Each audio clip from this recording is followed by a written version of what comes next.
नेपाल में राजनीतिक बदलाव के बाद अब नया अध्याय शुरू हो गया है। देश की अंतरिम सरकार का नेतृत्व अब पूर्व चीफ जस्टिस सुशीला कार्की के हाथों में है।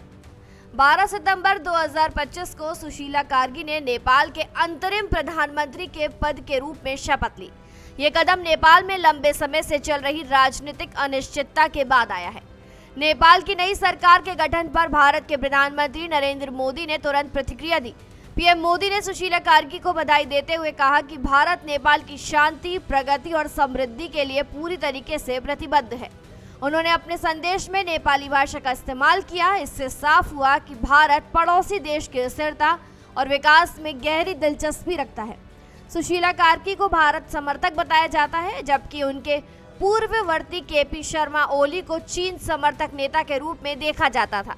कार्यवाहक प्रधानमंत्री बनने से पहले सुशीला कार्की ने भी प्रधानमंत्री नरेंद्र मोदी की प्रशंसा की थी। उन्होंने कहा था कि वो पीएम मोदी की कार्यशैली और नेतृत्व से प्रभावित हैं।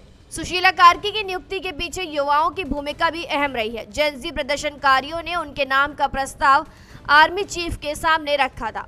उनके इस कदम ने राष्ट्रपति रामचंद्र पौडेल और अन्य वरिष्ठ नेताओं के सामने एक नई राजनीतिक दिशा खोल दी है।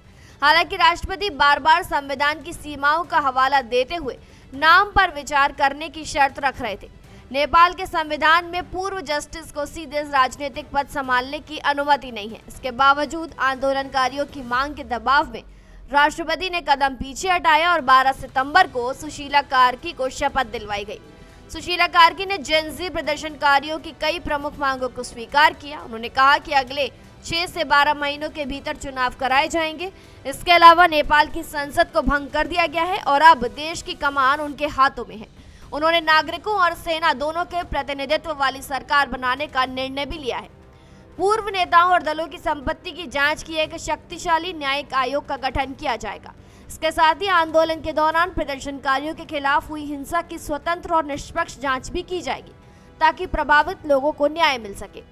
ये कदम नेपाल में लोकतांत्रिक और पारदर्शी शासन की दिशा में एक बड़ा कदम माना जा रहा है। सुशीला कार्की की सरकार ने न केवल राजनीतिक स्थिरता लौटाने का प्रयास किया, बल्कि युवाओं और आम जनता को भी महत्व देने का संदेश दिया। उनका नेतृत्व नेपाल में देश के कई हिस्सों में जनता ने शांति और स्थिरता की उम्मीद जताई है। नेपाल में इस समय राजनीतिक माहौल पूरी तरीके से बदल चुका है। नए प्रधानमंत्री ने पहले ही दिन कई अहम निर्णय लिए। इससे ये स्पष्ट हो गया है कि सरकार जनता की आवाज को सुनने और संविधान के दायरे में रहकर निर्णय लेने के लिए प्रतिबद्ध है। भले ही नेपाल कई चुनौतियों का सामना कर रहा हो, लेकिन सुशीला कार्की का नेतृत्व युवा और पुराने नेताओं के बीच संतुलन बनाने में मदद कर सकता है। नेपाल के लोग और अंतर्राष्ट्रीय समुदाय भी इस नए अध्याय को ध्यान से देख रहे हैं। भारत समेत कई पड़ोसी देश नेपाल की स्थिरता और प्रगति के लिए उनकी पहल का समर्थन कर रहे हैं। फिलहाल जानकारी में इतना ही। खबरों के लिए जरूर सब्सक्राइब करें भारत एक्सप्रेस।